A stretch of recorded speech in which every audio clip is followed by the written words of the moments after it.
नमस्कार दोस्तों। आज हम साइंस के एक छोटे से टॉपिक के बारे में चर्चा करेंगे जो अपने पास दे रखा है। पदार्थों में परिवर्तन किस प्रकार से होता है, जिसमें अपन भौतिक परिवर्तन और रासायनिक परिवर्तन के बारे में चर्चा करेंगे। भाई, भौतिक परिवर्तन क्या होता है, रासायनिक परिवर्तन क्या होता है, इनकी अवस्थाएं किस प्रकार से परिवर्तित होती है। तो सबसे पहले देखते हैं पदार्थों में परिवर्तन। पदार्थों में गुणों के आधार पर दो प्रकार है का परिवर्तन होता है। एक तो अपने पास में होता है भौतिक परिवर्तन और दूसरा अपने पास में होता है रासायनिक परिवर्तन। तो सबसे पहले देखते हैं भौतिक परिवर्तन क्या होते हैं। तो सबसे पहला है भौतिक परिवर्तन। तो भौतिक परिवर्तन की सबसे पहले देखते हैं परिभाषा क्या होती है। पदार्थों में होने वाला ऐसा परिवर्तन जिसमें पदार्थ के केवल भौतिक गुण बदलते हैं, कोई नया पदार्थ प्राप्त नहीं होता है, भौतिक परिवर्तन कहलाता है। यह सबसे पहले भौतिक परिवर्तन की परिभाषा है कि यह कह रहा है कि पदार्थ में होने वाला ऐसा परिवर्तन जिसमें पदार्थ के केवल भौतिक गुण बदलते हैं, कोई नया पदार्थ प्राप्त नहीं होता है, वह भौतिक परिवर्तन कहलाता है। और आगे अपने पास दे रखा है, यदि परिवर्तन का कारण हटाना संभव हो तो पदार्थ अपनी मूल अवस्था में आ जाता है। इसी कारण इसे उत्क्रमणीय अथवा अस्थायी परिवर्तन कहते हैं।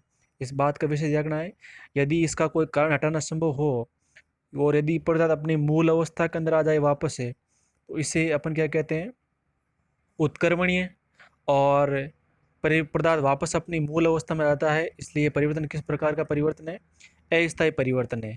तो इसमें भौतिक परिवर्तन में विशेष ध्यान रखना है कि यहाँ पर कोई अपने पास में नया पदार्थ नहीं बनेगा। तो देखते हैं इसके उदाहरण कौन कौन से है। तो सबसे पहले जैसे मान लिया अपने पास दे रखा जल। जल से क्या बनेगा, बर्फ, और बर्फ से वापस क्या बन जाएगा, जल बन जाएगा। और जल से अपने पास क्या बनेगी, वाष्प, और वाष्प से अपने पास क्या बनेगा, जल।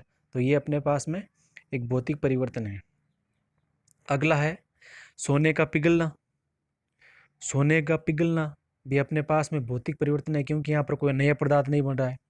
कांच का टूटना भी अपने पास में एक भौतिक परिवर्तन है, क्योंकि यहाँ पर भी कोई नया पदार्थ नहीं बन रहा है। लकड़ी, फल, सब्जी आदि को काटना, ये भी अपने पास में भौतिक परिवर्तन है। और दे रखा आगे चौक एवं कागज के छोटे छोटे टुकड़े, ये भी भौतिक परिवर्तन है। जल में शर्करा को मिलाना, मतलब जल में शक्कर को मिलाना, ये भी अपने पास में एक भौतिक परिवर्तन है। और महत्वपूर्ण उदाहरण दे रखा है कपूर, नौशाधर, आयोडीन आदि का ऊर्ध्वपातन, ये भी अपने पास में भौतिक परिवर्तन है, क्योंकि इनका ऊर्ध्वपातन करने पर इससे भी कोई नया पदार्थ नहीं बनता है। और पदार्थों में अवस्था परिवर्तन, जो भी पदार्थ का अवस्था परिवर्तन होती है, ठोस, गैस, द्रव, इन सब में क्या होते हैं, भौतिक परिवर्तन होते हैं। अगला है मोम का पिघलना, विद्युत बल्ब का जलना, मिश्र धातु का निर्माण और पेड़ों से पत्तों का अलग होना, ये भी अपने पास में क्या है, भौतिक परिवर्तन है। तो ये अपने कुछ भौतिक परिवर्तनों के उदाहरण देखें। अगला अपने पास में आता है रासायनिक परिवर्तन। तो रासायनिक परिवर्तन क्या होता है, पदार्थों में होने वाला ऐसा परिवर्तन जिसमें पदार्थों के भौतिक एवं रासायनिक के समस्त गुण बदल जाते हैं, समस्त गुण बदल जाते हैं एवं नया पदार्थ प्राप्त होता है। वे कौन से पदार्थ होते हैं, वे कौन से परिवर्तन होते हैं, रासायनिक परिवर्तन हैं, जिसके अंदर उसके भौतिक एवं रासायनिक गुण दोनों बदल जाते हैं और एक नया पदार्थ बनता है। वे अपने पास में क्या कहलाता है, रासायनिक परिवर्तन कहलाता है। फिर बाद में इस परिवर्तन में पदार्थ अपनी अवस्था में नहीं लौटता है, अतः इसे अनुत्क्रमणीय या स्थायी परिवर्तन कहते हैं। इसका मतलब है यहाँ पर जो भी पदार्थ बनेगा वो अपनी मूल अवस्था के अंदर वापस नहीं लौटेगा, इसलिए परिवर्तन किस प्रकार का है, स्थायी परिवर्तन है, और इसको अनुत्क्रमणीय भी कहते हैं। जैसे उदाहरण के तौर पर जैसे दूध का दही में बदलना।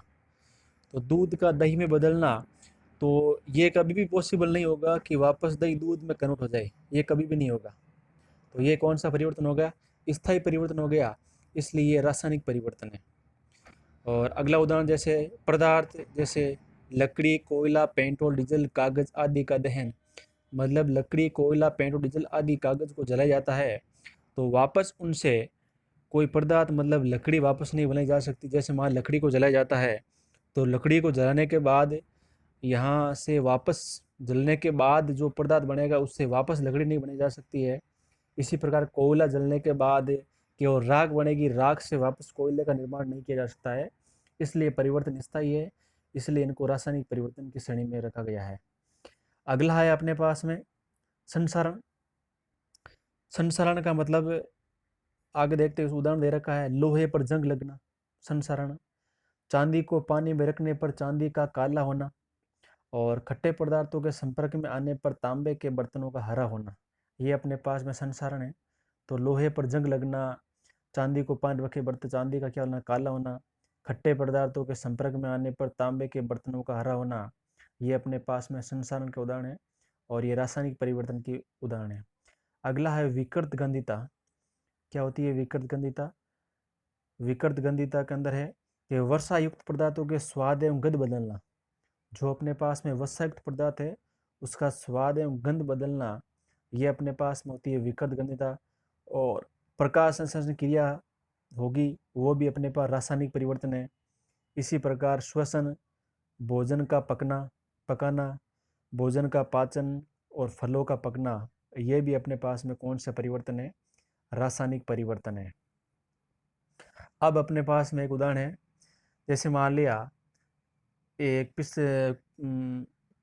पूर्व के एग्जाम में पूछा भी गया है, जैसे सेब को काटने पर सेब को काटने